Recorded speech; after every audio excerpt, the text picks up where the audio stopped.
A woman who has spent a lifetime loving and giving, only to be crushed by the very people she raised. A mother's pain runs deeper than any wound, and sometimes the most hurtful betrayal comes from the ones who are supposed to love you the most. But sometimes, breaking free from the chains of neglect can be the beginning of something greater. Subscribe to the channel and comment where you're watching from, because this story is about to take you on an emotional journey you won't soon forget. I'm Clara, 67 years old, and I never thought I'd find myself here, feeling like I'm invisible in my own home. This is not how I imagined my life after my husband died almost a decade ago. I thought I would grow old with dignity, maybe have some peace, or at least the respect of the people I love. But life has a way of surprising you, and none of it has been kind to me. My son Ethan is the root of it all. He's 30 now, but he's still the same spoiled, entitled boy I raised, just grown into a man who seems to think the world owes him everything. He doesn't care about me.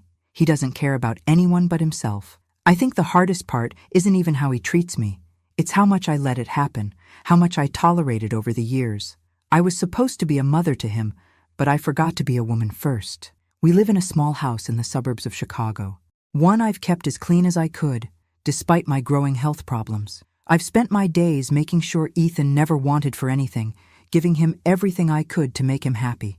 But all he does is sit in his room playing video games, living a life of distractions and shallow friendships, while I go unnoticed. I do everything. I cook, I clean, I pay the bills. But no matter how hard I work, it's never enough. Ethan doesn't help around the house, and when he does, it's always with an attitude. He doesn't respect me. He barely acknowledges my existence unless it's to criticize something. I don't know when it started. Exactly. His disdain for me, for everything I am, but I do know it's been getting worse. Each day feels like another blow to my heart. But there was one day, one moment, that made everything unbearable. I'd been sick for a week, a fever that wouldn't go away, body aches that made getting out of bed a struggle. And instead of sympathy, instead of concern, Ethan barged into my room, sneering as he looked at me in my bed. He crossed his arms, his eyes cold as ever. "Stop faking being sick," he snapped. "You need to start cleaning up this house like a real woman. You're getting lazy." His words hit me like a slap. But worse than that, it felt like a final insult to my very being. Here I was, a woman who had given everything for this child, a woman who had sacrificed everything for this family, and I was being told that I wasn't enough. Not even sick could I escape the role he had forced upon me. I felt my heart break in that moment. I wasn't just sick. I was broken. I was invisible. I was nothing. And for the first time, I asked myself, how did I let this happen?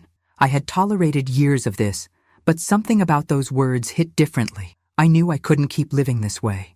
The worst part was that I had no idea how I had gotten here. When my husband died, I didn't expect Ethan to change overnight, but I thought there would be some grace, some kindness, some understanding. After all, I had just lost the man who had been my life for so many years. But Ethan, he wasn't interested in being supportive. He was interested in his own comfort, his own life. As he stood there, towering over me in my own bed, I realized how little respect I had allowed him to show me. For so many years, I let him treat me like this. I don't know if I was too afraid to challenge him or if I thought it was my duty to sacrifice my own happiness for him. But in that moment, I knew no more. I was tired. I was done. I couldn't do it anymore.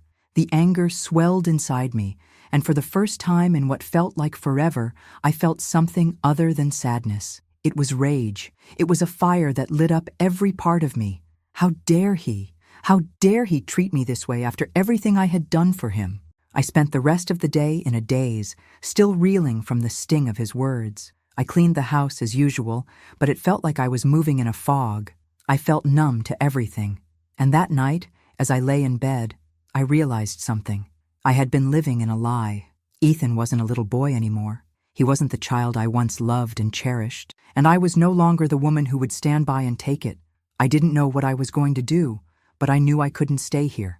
I couldn't keep living in this emotional prison. I had given him everything, my love, my care, my life, but it was never enough, and that's when I made the decision. I was leaving. I wasn't sure where I was going or how I would survive without him, but I was leaving. I had to. For me, for the woman I used to be. I had to find her again. And I wouldn't find her by staying here, by allowing Ethan to continue treating me like I didn't matter. The next morning, I left. I didn't say goodbye. I didn't pack much, just enough to get by for a little while. I left him there, in that house we once called home, and I never looked back, not for a second. As I sat in my car, driving away, a strange mix of guilt and relief washed over me. What kind of mother just walks away? What kind of person am I? But the more I drove, the more I realized I was done being a martyr. I was done sacrificing myself for people who didn't appreciate it. I was done. And that's when I realized the truth. This was just the beginning.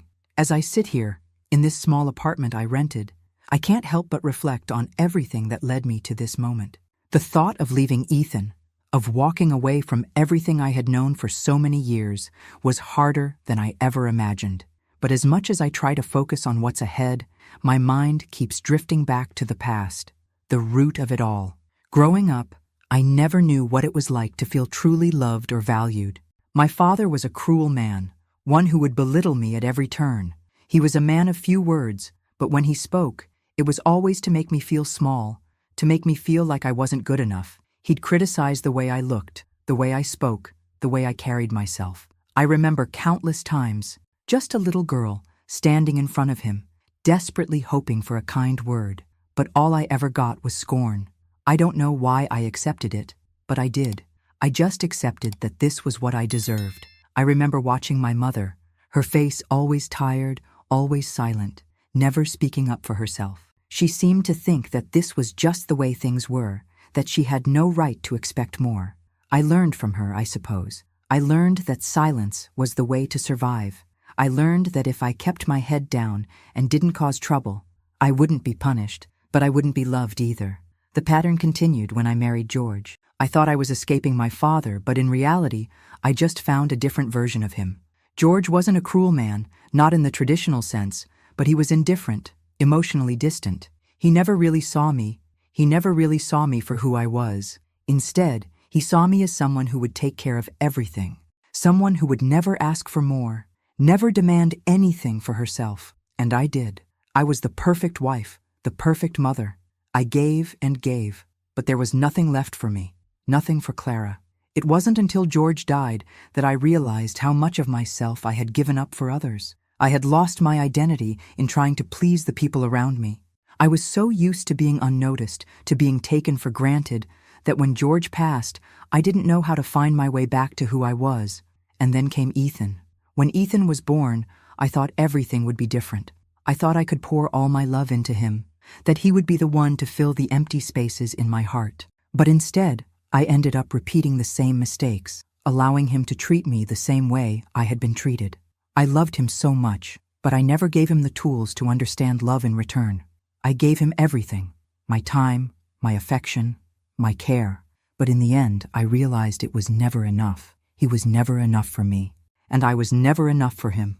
The first time Ethan disrespected me, I brushed it off. The first time he ignored my needs, I thought maybe I was just being too sensitive.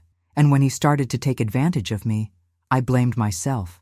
I thought, this is just how it is. This is what I deserve. I didn't see the pattern. I didn't see how I was repeating the same mistakes my mother had made, how I was allowing the same cycle of emotional neglect to consume me.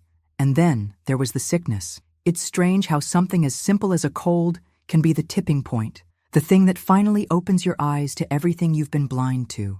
I look back now, and I realize that I've spent my whole life accommodating others, never asking for what I need, never speaking up, never standing up for myself. I never learned how to do that. I never learned how to say, enough. But now I see it clearly.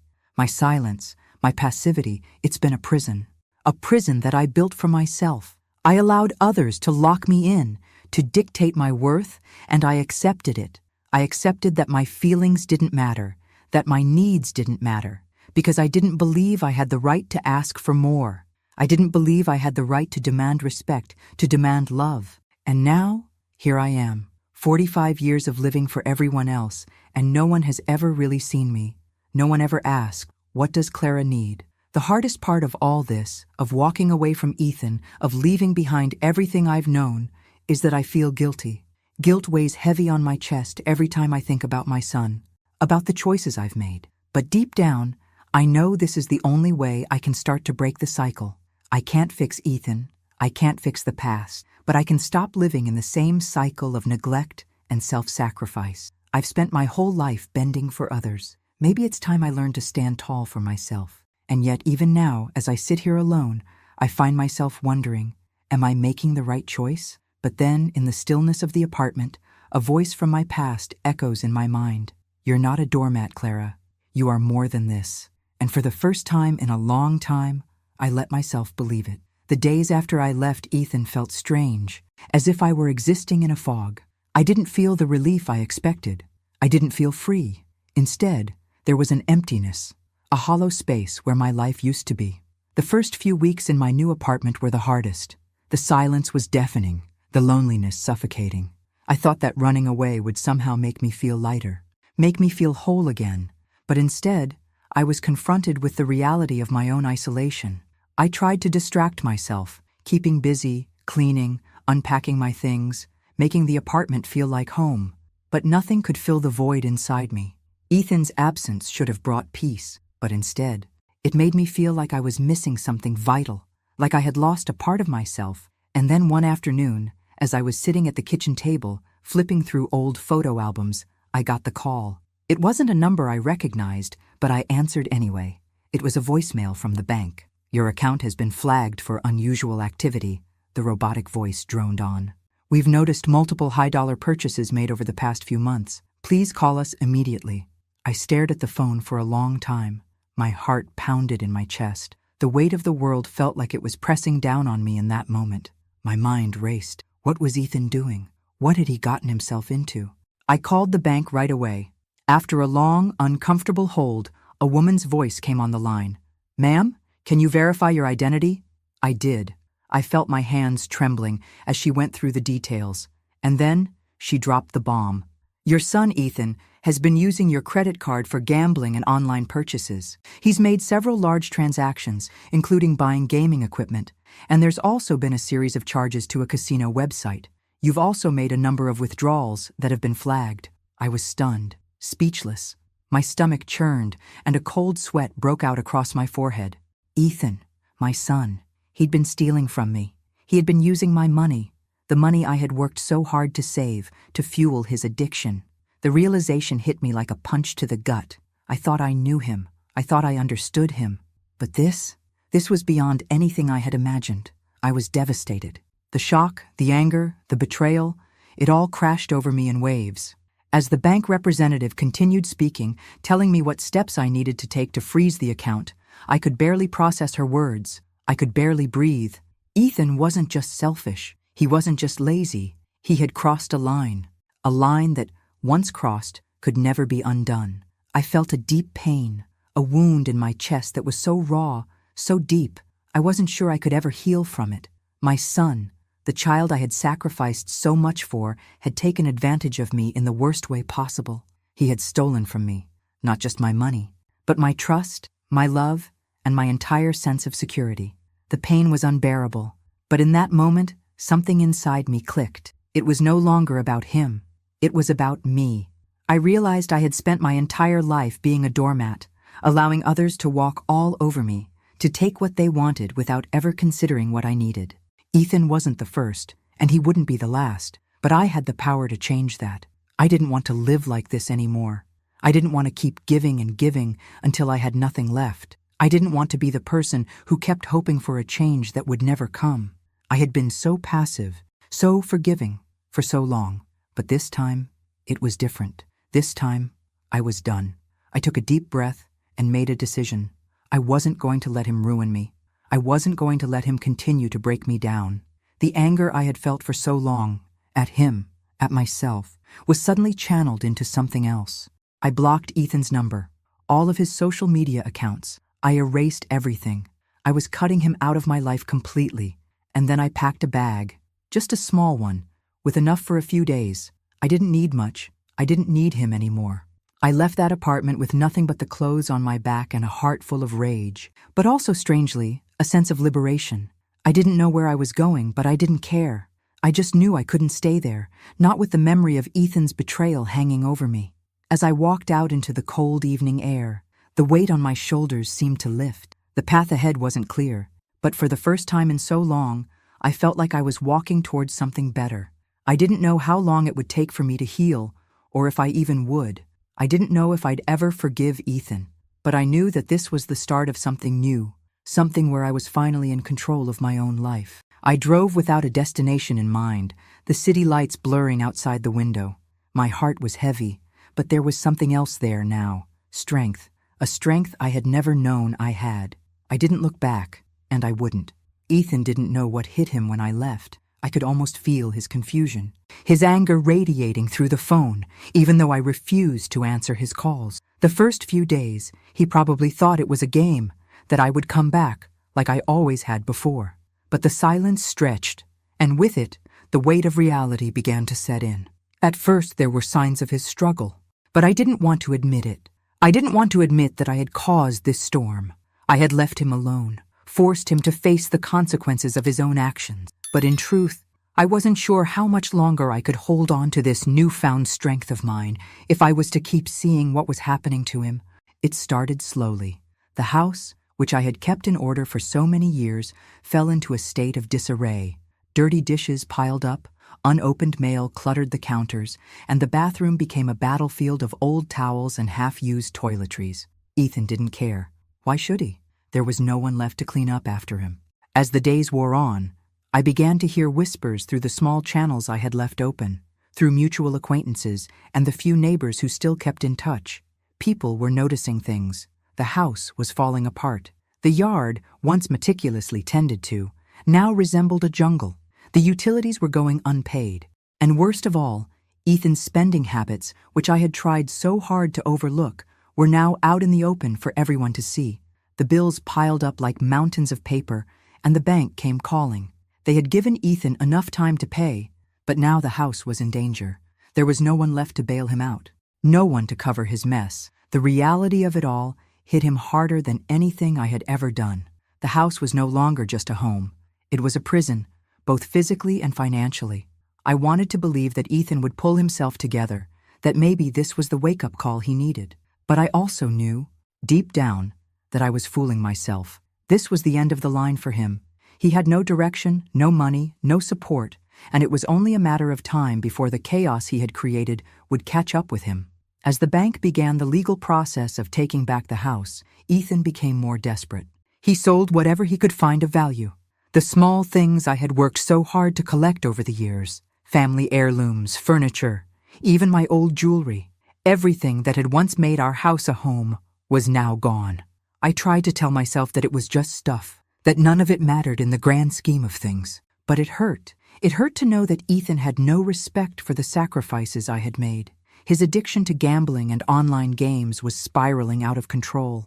Every time I spoke to him, even in passing, there was a new excuse, a new justification for why he couldn't pay the bills, why he couldn't be responsible. He'd hide behind the same excuses I had heard so many times before. "I'll turn it around," he'd say, but his eyes always betrayed him. I could see the emptiness in them, the desperation. It was a slow, agonizing process, watching him lose everything. And yet, part of me knew he wasn't done yet. I couldn't help but wonder if I was too late. Was this really his rock bottom? Or was he still sinking? He would lie to everyone, pretend like he was fine, pretend like everything was normal. But I knew better. The friends he once hung out with were gone, no longer calling or stopping by. The walls of that once bustling house closed in on him, leaving only the noise of his own mistakes. And then, one day, he called me. The phone rang in the middle of a cold afternoon. I had just finished a cup of tea, the steam still rising from my mug, when I saw his name flash on the screen. My heart twisted. I almost didn't answer it, but I did. "Mom," his voice cracked. "I need you to come back. Please, I don't know what to do." For a moment, I just listened to him, his words coming in broken sobs, his voice almost unrecognizable. The boy I raised, the boy I once held in my arms, was gone. In his place was a broken man, one who had destroyed everything, including himself. "I can't help you anymore, Ethan," I said, my voice steady despite the tears I refused to let fall. "I can't keep doing this. You have to fix this on your own." His response was a long silence, then a bitter laugh. "Yeah, well, thanks for nothing, Mom. You just left me here to rot. I heard the anger in his voice, but there was something else too, fear. A fear I hadn't heard before. He wasn't angry at me anymore. He was angry at himself. The call ended abruptly. I didn't know if he would try again, but I knew I had made the right decision. I wasn't going to enable him anymore.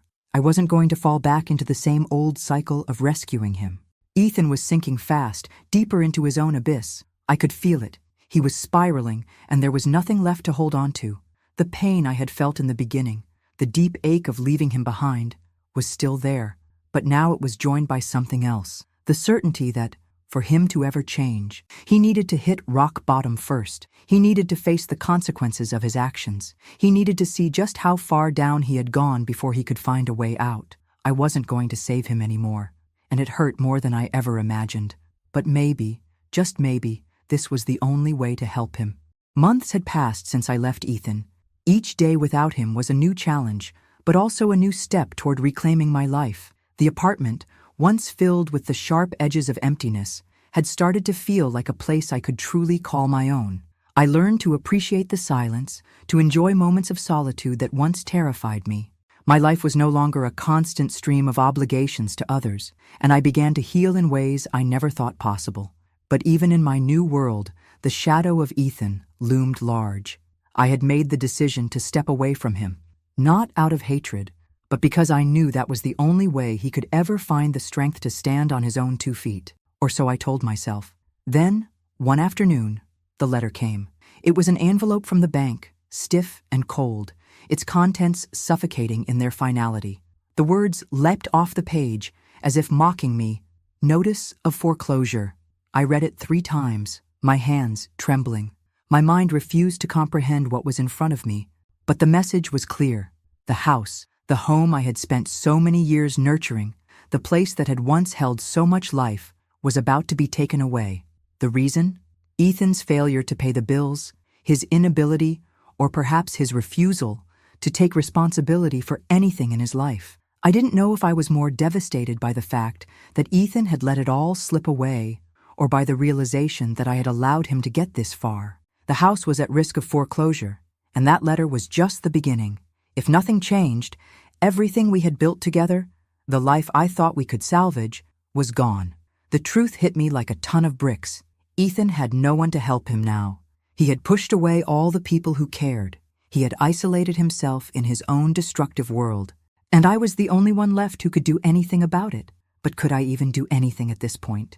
Was there anything left to save? For the first time in months, I felt the weight of all the decisions I had made. I was angry. Angry at Ethan for being so reckless. Angry at myself for letting it go this far. Angry at the life that had led me down this path. But amidst that anger, a pang of guilt twisted in my chest. I couldn't deny it any longer.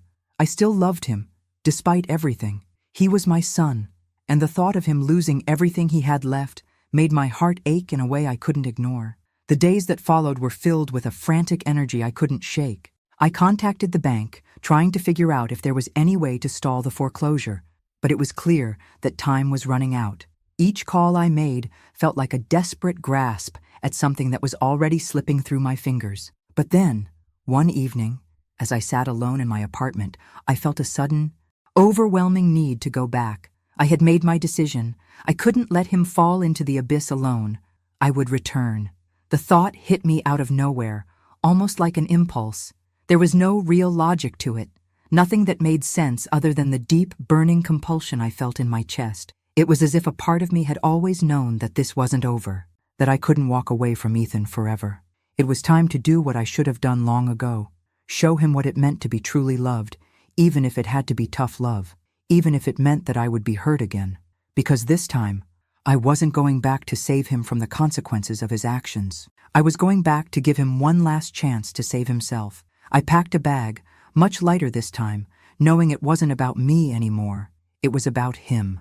I took a deep breath before leaving the apartment. I wasn't sure what to expect, or if anything would change, but I knew one thing. I couldn't sit back and watch my son lose everything.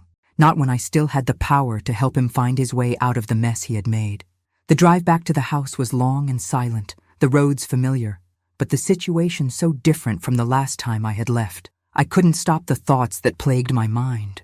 Was I making a mistake? Was I just enabling him again?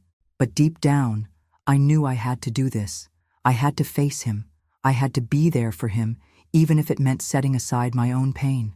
When I pulled up to the house, my heart sank. The yard was overgrown, the mailbox had fallen over, and the windows were dark, as if the house itself had given up. I had spent years making this place a home, pouring love and care into it, and now it seemed as though everything had withered away. I knocked on the door, and the sound echoed into the empty space. There was no answer, so I turned the handle. The door creaked open, and the smell of neglect hit me immediately. The house was in shambles, dirty dishes piled up in the kitchen, papers scattered across the floor, the once loved furniture now covered in dust. I called his name. Ethan? Nothing. I moved through the house quietly, not sure what I expected to find. I checked the living room, then the kitchen, and finally, I opened the door to his room. There he was, sitting in the middle of the room, surrounded by the remnants of his old life, empty soda cans, fast food wrappers, and the clutter of a broken man. His eyes met mine, and for the first time in so long, I saw the boy I used to know, the one who needed his mother, the one who wanted to be loved. His face was gaunt, his skin pale, and there was a hollowness in his eyes that scared me more than anything I had ever seen. "Mom," he whispered, and for a moment I thought he was going to break down in front of me, but he didn't. He just sat there, staring, unsure of what to say, unsure of what to ask for. I felt my heart twist. I wasn't sure what had brought me back here, whether it was guilt or love or a little bit of both, but in that moment, I knew something had to change. "I'm not here to save you, Ethan," I said quietly. "I'm here to help you save yourself." And so, it began again. It felt like a fresh start, yet the weight of everything that had led me here still lingered. The house, once my sanctuary, had become a symbol of neglect and pain. But I was determined to change that, determined to rebuild. This time, not just the house, but my relationship with Ethan. I made the decision to send Ethan to rehab. It wasn't a decision I took lightly. Part of me felt like I was enabling him again, doing everything for him. But another part of me knew that if he was ever going to find his way, he needed a solid foundation to start from. He had to be in a place where he could face his demons and start working through them, free from the distractions of his old life. It was hard to let go, hard to watch him walk out of the door, knowing that he was still so broken, still so lost, but I did it. But I signed the papers, I made the calls, and I sent him off to a place where he could get the help he desperately needed. The rehab center was miles away, and at first, I didn't hear much from him. A part of me hoped he would find the strength to fight his addiction, that he would come back a changed man. But I also knew that it wouldn't be easy. The journey was going to be long. Still, I couldn't help but hope. While Ethan was away, I took the time to rebuild the house. The clutter was gone, the broken furniture replaced with something new, something that felt like it could have a future. I scrubbed the floors, painted the walls, and made sure every room reflected the fresh start we both needed. It was strange at first. A part of me felt like I was redoing everything I had done before, trying to erase the years of heartache and mistakes. But I pressed on, pushing through the memories of everything that had happened here, determined to make this house a home once more. For me, for Ethan. When Ethan returned, he seemed different. He looked thinner, quieter, but there was a glimmer of something in his eyes that hadn't been there before. A kind of hope, though fragile, that made me believe he had changed. I welcomed him back into the house with open arms, hoping that the rehab would be the turning point he needed. "I'm proud of you for going through with it," I said to him as we sat down together on the couch. I meant it, though I was careful with my words. I didn't want to set him up for failure by expecting too much too soon. The road to recovery would be slow. I knew that, but I also knew it was possible. "I want to do better, Mom," Ethan said, his voice quiet but sincere. "I want to make things right. I know I've hurt you, and I know I've messed up, but I'm trying." That was all I needed to hear. I had to believe in his words. I had to give him that chance. So I offered him a second chance, one that wasn't easy for me. I told him he could live with me while he got back on his feet. He could stay as long as he needed, but there were rules, clear boundaries. No more lying, no more excuses. He had to show me, through his actions, that he was committed to changing. At first, things went well. Ethan seemed more motivated. He attended his therapy sessions regularly. He worked on rebuilding his relationship with me. and for a while I believed that this time was different. I felt a sense of relief, even a sense of joy, that we were finally moving in the right direction. But then, slowly, the cracks began to show.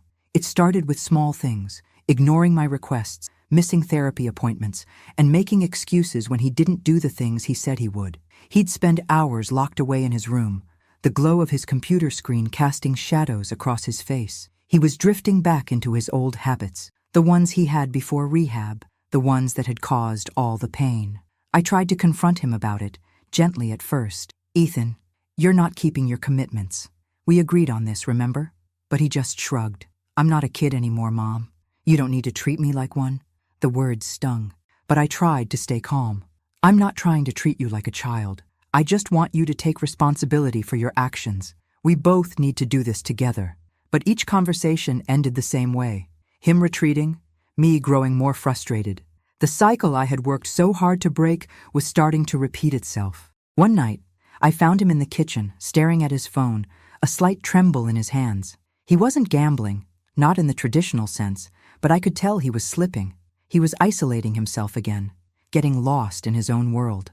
"Ethan," I said, my voice softer now, "you promised me you were going to stay clean." "This isn't the way." He turned to face me, his eyes hardening. "Stop controlling me, Mom. I can't live under your thumb forever. I'm trying, okay? I'm doing the best I can." His words were a slap to my face. It felt like a punch to my gut. After everything, after all the sacrifices I had made, this was what I got in return? I took a step back, swallowing the anger that threatened to spill over. "You need to stop making excuses. You're not the only one fighting this. I'm here, trying to help you, but I can't do it for you." He didn't say anything else. He just turned away from me, retreating into his room again.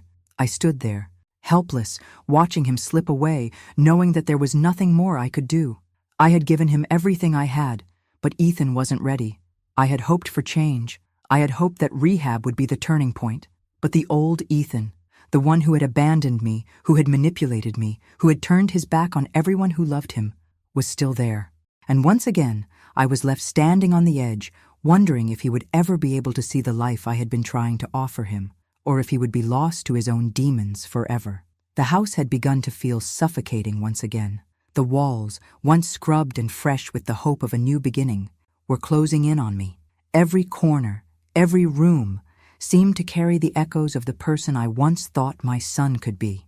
And yet, day by day, I was confronted with the painful truth that the person who stood before me now wasn't the Ethan I had raised, wasn't the Ethan I had hoped would emerge from the wreckage of his past. It was subtle at first, small things I could overlook, missed therapy sessions, unexplained absences, hours spent behind closed doors. But one evening, the truth hit me like a slap across the face, undeniable and harsh. I found a receipt in the trash, buried beneath a pile of takeout boxes. At first, I thought it was a mistake. I didn't want to believe it, but when I looked closer, my heart sank. It was for a purchase, a significant amount of money, at an online gambling site. And right below that receipt was the confirmation of a recent withdrawal from his account. I felt the blood drain from my face. The horror, the shame, the overwhelming feeling of betrayal, it all rushed through me in a tidal wave. Ethan was back in the grip of his addiction. He hadn't just slipped. He had fallen headfirst into the same abyss he had crawled out of before, and I had been too blind to see it. I went to his room, my heart hammering in my chest. When I opened the door, I found him hunched over his computer, the glow of the screen lighting up his face in an eerie, hollow way. He didn't even look up when I entered. His fingers clicked away furiously at the keys, as if he didn't have a care in the world. But I knew better now. I knew exactly what he was doing. "Ethan," I said, my voice barely above a whisper, "what is this? I saw the receipt. Are you gambling again? After everything? After rehab?" He didn't flinch, didn't even stop what he was doing. His eyes were glued to the screen, his face as cold and distant as it had ever been. "I'm fine, Mom. Just leave me alone. I'm not doing anything wrong." The words came out sharp, dismissive, like a slap. His tone was the same one he'd used so many times before, the one that shut me out, made me feel invisible, the same one that had built the walls between us. "No, Ethan," I said, trying to hold on to my composure. "You're not fine. You're not fine at all. You promised me you'd change, and now I find out that you're right back where you were before. I can't be part of this anymore." The anger in me surged, but so did the sadness. I had hoped, prayed even, that this time would be different, that the Ethan I had seen in rehab, the one who seemed like he was really trying, would finally break free from the cycle. But it wasn't enough, and now, here I was, facing the cold, hard reality. Ethan wasn't ready. He wasn't ready to change. He turned to me then, his eyes filled with the same empty defiance I had seen before. "Don't act like you're some kind of saint." "Mom," he sneered, "you didn't do anything to help me. You just abandoned me when things got hard. You think you can just come in here, tell me what to do, and fix everything? It doesn't work like that." I felt the sting of his words, the cruel accusations that cut deep, but I knew what he said wasn't the truth. I had tried to help him. I had done everything I could, and still, it wasn't enough. Nothing was ever enough. I looked at him, really looked at him, and realized something that hurt more than any word he could say. Ethan wasn't the person I had hoped for anymore. He wasn't the child I had raised. And it wasn't because of anything I had done wrong. He had chosen this path. He had chosen to stay in his addiction, to run from the pain instead of facing it. The realization hit me like a tidal wave. I could no longer live in the same house with a son who refused to respect me. I could no longer bear the constant barrage of disrespect, the manipulation, the lies. I couldn't keep enabling his self-destructive behavior. I couldn't keep being part of this toxic cycle. The pain was unbearable. A mother should never have to make a decision like this. But in that moment, with all my love for him still in my heart, I knew what had to be done. "I can't do this anymore, Ethan," I whispered, the words feeling like a weight that I could barely carry. "I've given you everything I have, but I can't keep letting you destroy yourself, and I can't let you drag me down with you. You need to find your own way." His face twisted in anger, his lips curling into a snarl. "So what? You're just going to walk away? Is that it?" I shook my head, feeling the tears sting my eyes. "I'm not walking away from you, Ethan. I'm walking away from this life we've built together because I refuse to be part of your destruction anymore. You need to take responsibility for yourself. I can't do it for you." The finality of those words broke something inside me. The hardest thing I had ever done was walk out of that room and out of his life. But I had no choice. He wasn't ready to change, and I had spent my whole life being dragged along, trying to fix someone who didn't want to be fixed. I had done everything I could, and now it was time to let go. As I closed the door behind me, the weight in my chest was unbearable. But there was something else, something I hadn't felt in years, a strength, a clarity that I hadn't known I had. I wasn't giving up on Ethan, but I was giving up on the idea that I could save him. I was done being his savior. I couldn't fix him. I couldn't fix the years of damage, but I could fix myself. I could stop the cycle, stop letting myself be dragged into the chaos, stop allowing his addiction to dictate my life. And for the first time in a long time, I felt the stirrings of freedom. The nights were the hardest. It wasn't the cold that cut through his bones, though that too gnawed at him like an incessant reminder of how far he had fallen. No, it was the silence, the deep, suffocating silence that surrounded him wherever he went. The streets weren't just cold and lonely, they were unforgiving. Every corner he turned, every shadow he passed, reminded him that he was nothing, just another face in the crowd of broken people, another soul lost to the chaos he had created. Ethan had never known what real loneliness was until now. As he wandered the streets, his once proud and unbothered demeanor shattered like glass. There was no more running from himself, no more pretending that everything was fine. The mask was gone, and all that was left was a young man, desperate for a way out, but too far gone to find the door. He had spent the first few nights crashing on benches or in abandoned buildings, the concrete a cold substitute for the comfort of home. The longer he stayed out there, the harder it became to keep his head above water. His addiction clawed at him relentlessly, pulling him deeper into the pit. The drugs, the gambling, the fleeting highs, they were all that kept him from drowning completely. Each fix was a small escape from the overwhelming shame that filled his chest. But it was never enough. His money was running out, just like the few friends he had left. The people who had once been his crew were now as distant as the stars, no longer answering his calls, no longer interested in his hollow promises of change. Ethan's pride, once his shield against the world, was now his cage. He refused to reach out to anyone, especially not his mother. He had burned that bridge too many times, and the fear of admitting he was wrong, of needing her again, felt worse than the isolation. He missed her. God, how he missed her. The ache in his chest was unbearable. Clara had always been there for him, even when he didn't deserve it. She had tried to save him, to guide him, but he had pushed her away, making excuses, lying, and pushing her to the edge until she couldn't take it anymore. Now, it was too late. He knew that. He knew he had broken her, had broken the one person who had truly cared about him. And that realization, more than anything, felt like a dagger to his heart. But he couldn't let himself need her. He couldn't let himself be that weak. Every time he thought about calling her, about asking her for help, his pride screamed at him to stop. "You're not a kid anymore," he'd tell himself, the same words he had used to push her away. "You can handle this yourself." But he couldn't. He couldn't handle anything anymore. The days blurred into one another, a never-ending cycle of desperate attempts to numb the pain. Each morning, he woke up on the cold concrete, his body aching, his mind foggy from the last night's highs. He had nothing left, not even the faintest glimmer of hope that he could ever climb out of the mess he had made. He had tried, once, or maybe he had just told himself he would try. Rehab, promises to Clara, the fleeting moments when he felt like he could make a change, but the darkness inside him was too strong, the addiction too powerful, and now there was no way out. Ethan had hit rock bottom, but it wasn't the kind of rock bottom that made you want to rise up. No, it was the kind that kept you in place, frozen in despair, with no way of seeing past the darkness.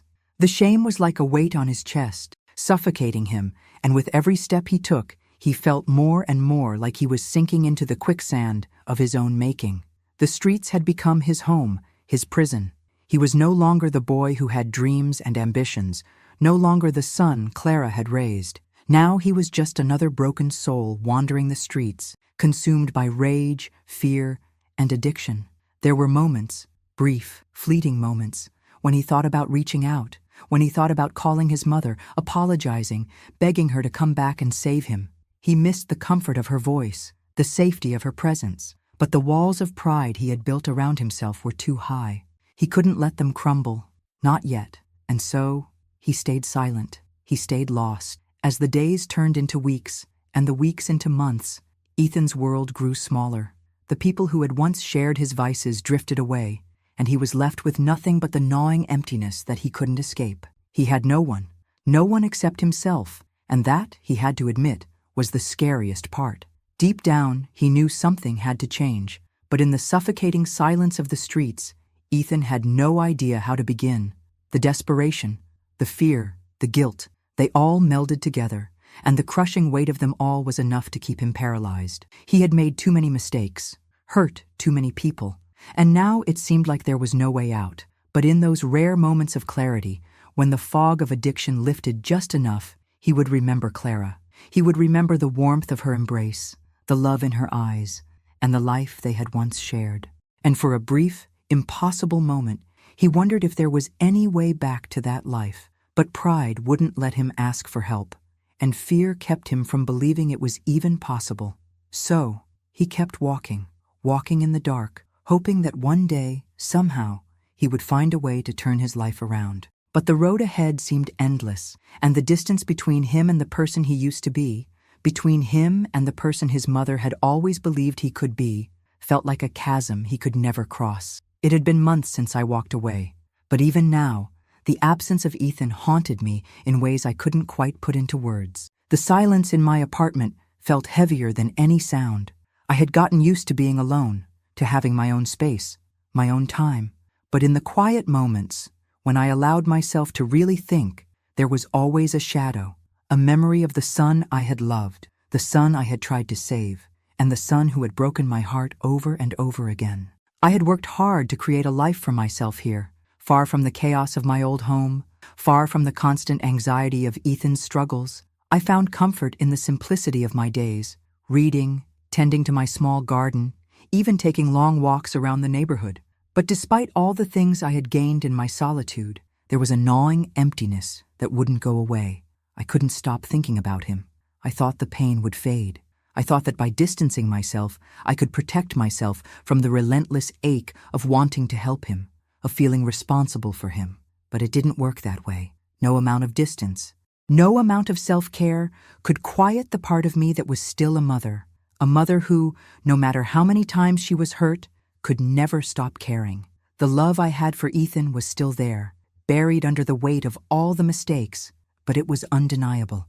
I missed him more than I ever expected. Ever. I missed his laughter, the way he would talk about his dreams, even though they seemed so far-fetched. I missed being his safe place, the one he could always come to when the world felt too big.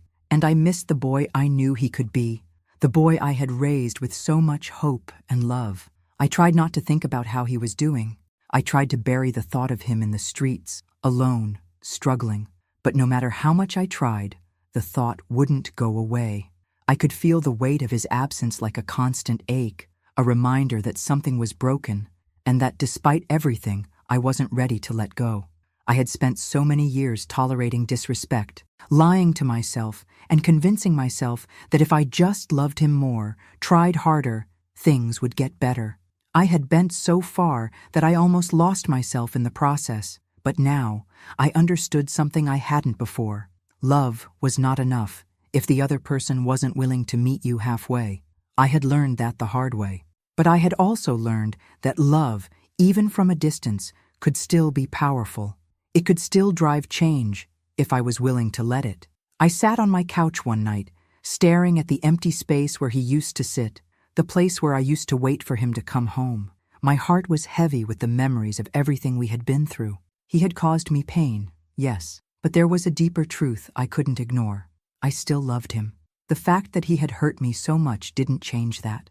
The fact that I had walked away didn't erase the years of sacrifice, the years of trying to give him everything I had. He was still my son, and no matter how far he had fallen, no matter how many times he had disappointed me, that truth would never change. As I sat there, the weight of my thoughts pressing down on me, something inside me shifted. I knew I couldn't keep living like this. I couldn't keep pretending that I was okay, pretending that I had no desire to help him. I had made my peace with the fact that I couldn't save him, that he had to want to change for himself. But I also knew, deep down, that I had to be there for him, that I couldn't let him slip through my fingers without trying one last time. I couldn't fix him, but maybe, just maybe, I could help him find his way. So, I made the decision. I would go to him. I would find him wherever he was and give him one last chance. This time, it would be different. I wouldn't be the same desperate, self-sacrificing woman I had been before. This time, I would go in with eyes wide open. I would be firm but compassionate.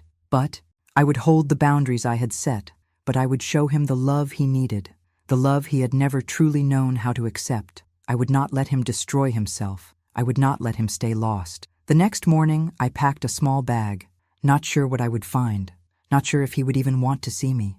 I didn't know where he was, but I would search for him. I would do whatever it took to bring him back, not to the life I wanted for him, but to a place where he could finally find peace with himself. And so, I set out on a journey I had been avoiding for so long, a journey that would require not just my love, but my strength. This time, I wasn't going to fall into the trap of rescuing him from everything. I wasn't going to do the hard work for him, but I would walk beside him, patiently, with a heart full of hope and the wisdom of everything I had learned. It wouldn't be easy. It would never be easy, but I was ready. And for the first time in years, I felt a sense of purpose return to me. I was no longer just the woman who had been hurt. I was a mother who was ready to fight for her son, not by fixing his mistakes, but by showing him how to rise above them. I didn't know what the future would hold, but I knew one thing for sure. Ethan deserved one more chance, and I was going to make sure he had it. It was a strange thing, bringing Ethan back into my life after everything we'd been through. The house felt quieter somehow, emptier, like it was holding its breath, unsure of what was to come. I didn't know what to expect. Would he be different this time? Or would I find myself back where I started, lost in the same cycle of disappointment and hurt? But I couldn't turn my back on him. I had made that decision already, and there was no turning back. The hardest part wasn't bringing him back into my home. It was allowing myself to believe that he could change, that after everything he had done, He could still be the person I had once hoped he would become. The first few days were uncomfortable. Ethan was withdrawn, barely speaking, his eyes dark with shame and fear. I could tell he wasn't sure how to start again, how to fix what he had broken. I wasn't sure either. But I knew I had to be patient. I couldn't rush him. I couldn't fix him overnight. The road ahead was going to be long, and we both knew it. We sat down that first night, just the two of us, at the kitchen table. I could feel the weight of the silence between us, thick and suffocating, but I had to break it. I had to set the tone for what was to come. "Ethan," I said, my voice steady but soft, "I'm not going to rescue you. I'm not going to fix your mistakes, and I won't cover for you.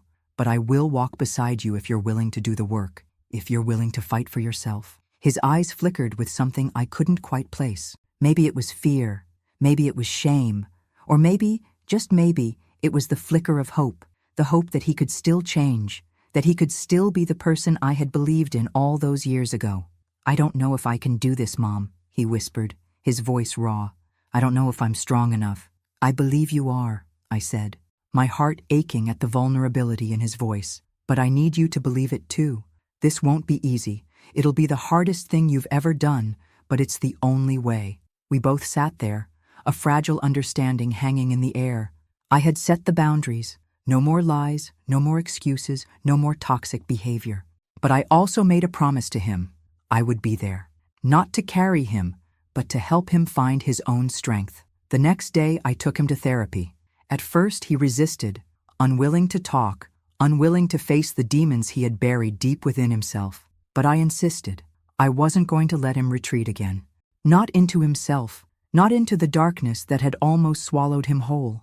The therapy sessions were tough. Ethan struggled to open up, his walls thick and built from years of hurt and disappointment.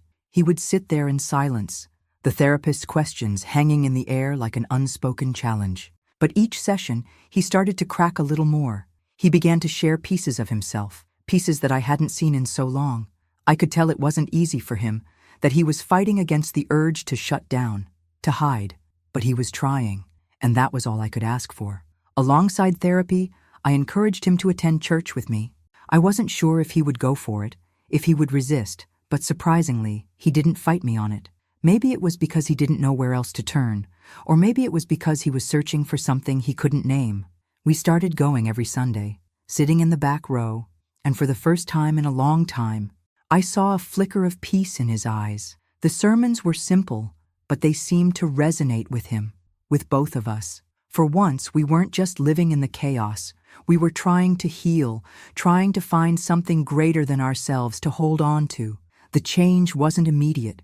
There were days when I wanted to give up, days when I felt like we were moving backward instead of forward.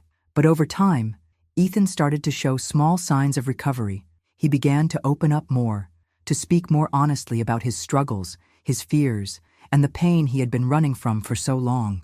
He stopped hiding behind the excuses and began to take responsibility for his actions, for the hurt he had caused me and himself. He still struggled with his addiction, still fought the temptation to fall back into the old habits. But there were fewer nights spent locked away in his room, fewer days spent glued to the computer screen. Slowly, the distance between us began to shrink. He would help me with chores around the house, would offer to make dinner, would ask about my day. The boy who once refused to acknowledge me was starting to come back, piece by piece. But it wasn't just his behavior that was changing. It was the way he saw me. For the first time, I could see him beginning to understand the depth of the pain I had endured, the sacrifices I had made. One night, as we sat on the porch together, he turned to me with a quiet, hesitant voice. "I'm sorry, Mom," he said, his eyes downcast, "for everything, for the things I said, for the things I did. I didn't realize how much I hurt you. You didn't deserve any of it." The words were simple, but they hit me harder than anything he had ever said before. I knew it wasn't easy for him to say them, and I knew it wasn't a complete fix, but it was a start. It was the first time I heard him acknowledge my pain, the first time I saw him not just as a son, but as a man who understood the consequences of his actions. I didn't say anything at first. I just sat there, watching the sun dip below the horizon, feeling the weight of everything that had happened between us. But I knew, in that moment, that this was the beginning of something real. Ethan was still in the process of rebuilding himself, and so was I. But for the first time in a long time, I believed that it was possible. It wasn't a fairy tale. It wasn't a perfect recovery, but it was progress. And sometimes, progress was all you could ask for. "I'm proud of you," I finally said, my voice thick with emotion. "But don't stop now. You've got a long road ahead of you, but I'll be here, every step of the way." And for the first time in what felt like forever, I felt hopeful. Hopeful that maybe, just maybe, we could rebuild our lives together. The progress had been slow, painful, and at times, almost imperceptible. But it was there. I saw it. Ethan was trying, and that was enough to keep me fighting, even on the days when my hope felt threadbare. His recovery wasn't linear. It wasn't as simple as a few therapy sessions, a couple of church visits, and everything being miraculously fixed. It wasn't that easy, but he had taken steps, and I was learning to trust that he could continue walking forward, no matter how many times he stumbled. But then, the old demons returned. It started with small things, slips in his behavior that I had hoped were behind us. A missed therapy session here, a late-night gaming binge there. Nothing too dramatic at first, nothing that seemed out of the ordinary. But as the weeks passed, the cracks began to widen. Ethan began to withdraw again, locking himself in his room more often, spending long hours in front of his computer screen. I could see the tension in his face, hear the thinly veiled excuses in his voice whenever I asked if he was okay. And then, one evening, the truth hit me like a freight train. I had gone out for a walk, needing some space, needing to clear my head after a long day of work. When I returned home, I found him sitting on the couch, his eyes bloodshot, his fingers twitching. The room smelled faintly of alcohol, and there was a subtle, yet unmistakable change in the air. "Ethan," I said, my heart racing, "what's going on?" He looked at me, his gaze hollow. He didn't speak at first, just stared at the floor. But the shame was clear. His shoulders were hunched, as if carrying a weight too heavy for him to bear. I messed up, Mom," he said finally, his voice quiet, almost a whisper. I thought I could control it, but I can't. My breath caught in my throat. This was the moment I had feared. The moment where everything felt like it was slipping away again. The moment when I had to face the reality that no matter how much I wanted to believe in his recovery, no matter how much I wanted to trust him, there would be setbacks. There would be times when he failed. "Ethan," I said, my voice trembling, "do you understand what this means? Do you understand how far you've come? And how far you've just fallen?" He nodded, but the emptiness in his eyes told me that the shame wasn't enough to snap him out of it. He didn't have the strength yet, and as much as I wanted to scream, as much as I wanted to give up, I knew that this was the final test. This was the moment where everything he had worked for, everything we had worked for, would be put to the test. I sat down next to him, trying to steady my racing heart. The old patterns, the ones that had destroyed everything we once had, threatened to consume me again. I felt the anger bubbling up inside me, the anger that he had betrayed my trust again, the anger that after everything, he was still running from his problems instead of facing them. But then I remembered something that I had nearly forgotten in my frustration.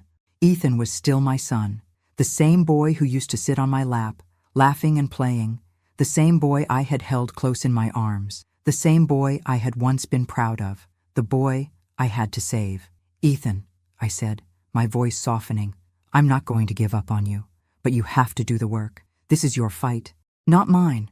I can't fight this for you anymore. You need to fight for yourself, and I'll be right here beside you. But you need to choose it.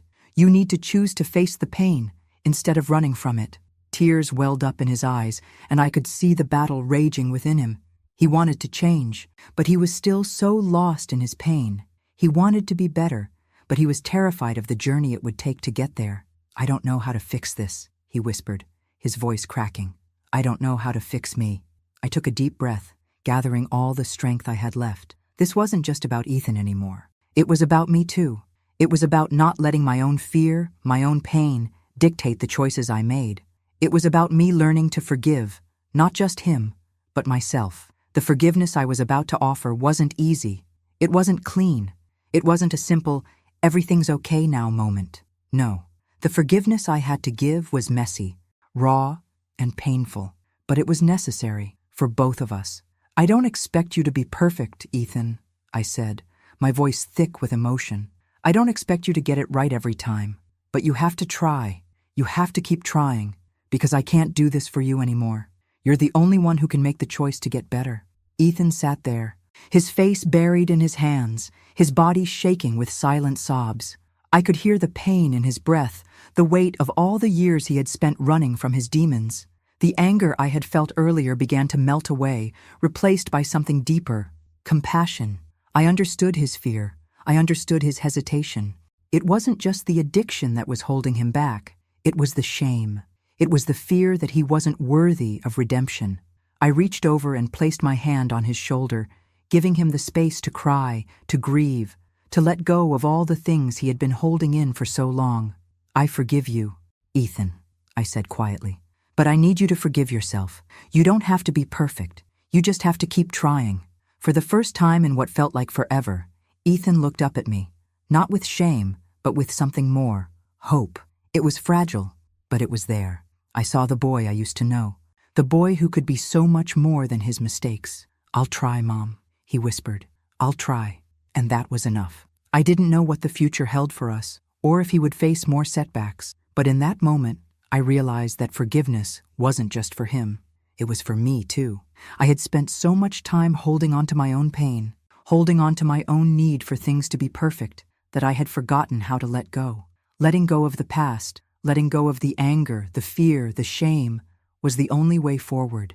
It was the only way Ethan could truly heal, and it was the only way I could too. Together, we had taken the first step forward. And as painful as it was also the most important one. The journey wasn't over, but we were finally ready to walk it side by side. It's strange, the way life shifts so suddenly, almost imperceptibly, until one day you look around and realize that everything has changed. That's how it felt when I finally saw Ethan standing on his own 2 feet again. Really standing. Not leaning on me, not hiding from his pain or the world. It was a slow process, a gradual transformation that took time, patience, and more tears than I could count. But in the end, it was worth every moment of fear, every sleepless night, and every ounce of hope I had given him. Ethan had been clean for over a year now. A year of therapy sessions I had accompanied him to. A year of hard, grueling work on himself, on us. He had put in the effort. He had made the decision to change, and that was something I had never been sure he could do. But he did. He found his way back. I remember the first time he truly smiled in a way that wasn't tinged with guilt. The first time I saw a spark of the man he could be. He had started to take on small jobs, helping around the house, even taking pride in them. He was still figuring things out, still battling his demons, but he was doing it on his own terms now. And that was the most important thing. We spent more time together now. Not in the way we once did, where I hovered over him, trying to fix his mistakes, but in a way that felt like two people building something new. We talked more, not just about the past, not just about his mistakes, but about the future, about his hopes, his dreams, things that had once seemed so far out of reach. He had found a new sense of purpose, something that made him feel connected to the world again. He had even started volunteering at the local shelter, something he was passionate about. Helping others, he said, made him feel like he could make up for all the harm he had caused. I didn't know if he realized it yet. But it wasn't just about making up for his mistakes. It was about building a future where he could feel proud of himself. Watching him slowly find his way felt like a deep breath I didn't know I had been holding. I watched him, not just as a mother, but as a woman who had walked through fire and come out the other side. I had let go of so much pain, so many expectations, and for the first time, I could see Ethan not just as the child I had lost, but as the man he was becoming. And that man, he was strong, he was capable, he was worthy of love, he was worthy of happiness. I had been so focused on trying to fix him that I hadn't realized how much I was hurting myself in the process. I had spent so many years sacrificing my own needs, my own identity, to take care of him. I had allowed myself to be consumed by the chaos of his life, thinking that if I just gave more, loved harder, tried harder, things would change. But I had to come to terms with the fact that change doesn't happen because someone else wills it. Change happens when the person who needs it decides to make the choice. Ethan had made that choice, and so had I. I had spent so long living in the shadow of my own fear, of my own self-doubt, the years of abuse, the endless suffering, the guilt that kept me trapped in a cycle of trying to fix things. Those things no longer defined me. For so long, I thought my identity was tied to being a mother, to being a caretaker, to being the one who always had to fix the broken pieces. But I had forgotten something along the way. I had forgotten that I was not broken, that my strength, my resilience, had always been within me. The day I realized that I wasn't bound by my past, that I wasn't responsible for fixing everyone around me, was the day I felt a kind of peace that I hadn't known in years. It wasn't a sudden, dramatic shift. It wasn't like flipping a switch, but rather a quiet understanding that had been slowly building. I had spent so many years living in the shadow of guilt, of duty, of obligation, and in that moment, I realized that the only person I had ever needed to save was myself. And so, I did.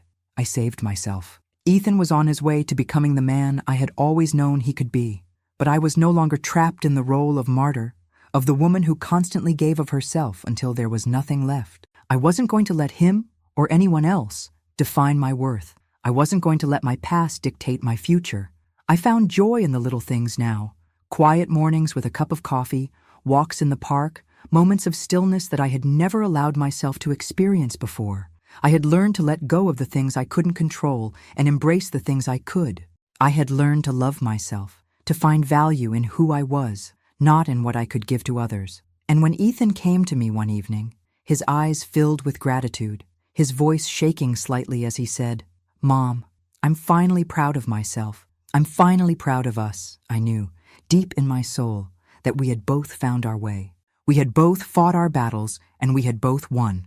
I had fought for him, yes, but in doing so, I had fought for myself, and that was the greatest victory of all.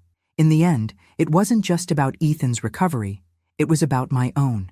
It was about learning to let go of the past, to forgive myself, and to find peace. I had spent so many years waiting for redemption from others, but I had forgotten that redemption doesn't come from anyone else. It comes from within. It comes from choosing to walk away from the things that weigh you down and choosing to walk towards something better. And now, with Ethan standing beside me, stronger, wiser, and ready for the future, I knew that my journey, our journey, was just beginning. I had found my peace, my redemption, my true self, and nothing, not even the years of suffering, could ever take that away. Thanks for listening. Don't forget to subscribe and feel free to share your story in the comments. Your voice matters.